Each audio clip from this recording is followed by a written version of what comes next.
آپ کا بچہ فیل ہو گیا ہے، یہ مثال ہے، ابھی نہ بولو یار، ابھی نہ بولو، اس نے 1 سال محنت کی، جیسی مرضی کی، جو ہونا تھا وہ ہو گیا، ابھی نہ بولو جیسی کھاتا ڈبو چھڑے نا پیسے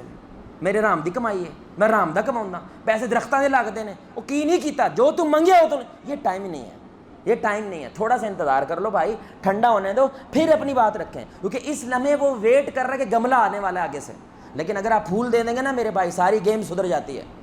ساری گیم ٹھیک ہو جاتی ہے۔ اسی طرح آپ کو پتہ ہوتا ہے کہ میری بیوی کی یہ چھیڑ ہے،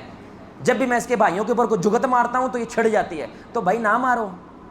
پتہ ہے نا کہ اس کی وجہ شر پیدا ہو رہا ہے، اچھی خاصی گھنٹہ ڈسکشن صحیح چل رہی ہے، ایک دم سے آپ اس کے بھائی کو چھیڑ دیتے ہیں، ایک دم سے آپ اس کی نند کو چھیڑ دیتے ہیں، کسی اور کو چھیڑ دیتے ہیں، اور ساری گیم خراب ہو جاتی ہے۔ اب آپ نے کیا یہ، آپ یہ نہیں کہہ سکتے میری بیوی چنگی نہیں، اے عورت چنگی نہیں، صحیح کیا ساڈے نبی صلی اللہ علیہ وسلم نے جہنم تو ساری عورتیں ہی جانیاں نا، نہیں ایسے نہ کریں میرے بھائی، یہ آپ کے اس اصول کو توڑنے کی وجہ سے ہوا ہے۔ اب پٹھان بھائی کو آپ بولیں گے اے کوچے ادھر آؤ میری بات سنو، اور بعد میں کہیں نماز ادا کیا کرو، نہیں ایسے نہیں، کوچا کہہ کے نہیں بلانا ہے، آپ کوچا کہیں گے تو ظاہری بات ہے اس کو غصہ آئے گا، وہ ٹریگر ہوگا۔